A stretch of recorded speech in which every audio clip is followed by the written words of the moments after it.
All right, so here's our 1.1 day 2 notes. The first part says express decimals in m over n form. So we need to take the values in the box over here on the right and fit them into the table. So the first one is 0.64. So I'm going to have 0.64. So now when you say that, you say the number 64 and then hundredths, whatever place the last digit's in. So that was this one. So let's try negative 0.09. So we have negative 0.09. So that's negative 9, and then again we're in the hundredths place. Okay, so then the next one is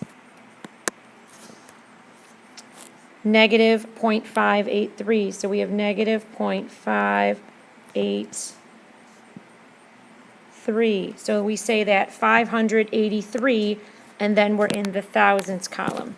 So that's how you would do those ones. And you could do the same thing. So if you wrote that as a fraction, that would be the first one, 64 over 100. The second one would be 9 over 100. And the third one would be, that would be negative. And then the third one would be negative 583 over 1,000. Whatever place value you're in, that's what becomes your denominator. And then, of course, those would need to be reduced if necessary.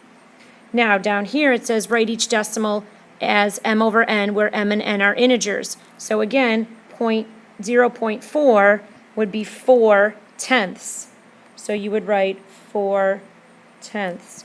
0.186 would be 186, and my denominator would be thousandths. 30.5, 30 is a whole number, so we're going to have 30 and 5/10 because it's one place past the decimal point. Remember, tenths is one place past, hundredths is 2, and thousandths is 3. And then negative 1.48 is negative 1, and when you get the decimal point, you say the word and, 48 over 100. All right, now it says express decimals in m and over m form again. I would like you to take a second and try those on your own. I'm going to pause it, and then I will put those 4 answers up. Okay, so I'm back. So 11.5 would be 11 and 5/10. Negative 7.8 would be negative 7 and 8/10. 0.36 is 36 hundredths. And negative 0.125 is negative 125 thousandths. And hopefully you got those right. I know those aren't reduced, but that's okay for today. All right, so now we're going to scoot this up a little bit so I can write some more.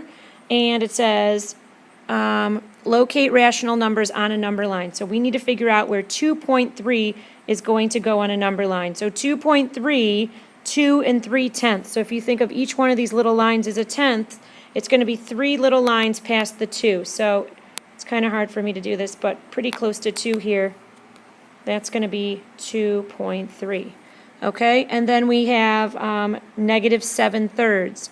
Okay, so negative 7/3 is the same as 3 goes into 7 twice, so that's negative 2 and 1/3. So negative 2 and 1/3 is going to be right after negative 2. So this is going to be negative 7/3 over here. 0.95 is a little bit less than 1. So 0.95 is going to be way over here, close to 1. And negative 3/4 is going to be between negative 1 and negative 2, but closer to negative 2. No, that's not true. It's going to be closer to negative 1. It's between 0 and negative 1. I apologize. So it's over here. Very close over there. Okay? So then over here it says locate the numbers 3/5 and negative 2.4 on the number line. So I'm going to pause and have you do that now. Okay, so when I'm putting negative 2.4 on the number line, it's going to be, if you want to mark it, 1, 2, 3, 4 little lines past 2. So this is negative 2.4 over here. And 3/5 is going to be, it's a little bit more than halfway between 0 and 1. So 3/5 would be somewhere over here.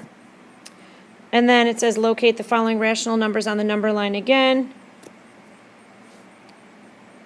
We are going to skip this last section and we will talk about it in class today. So I hope the notes went well, and I will see you in class on Wednesday. Don't forget, it's still gonna be a little warm, so bring your water bottle.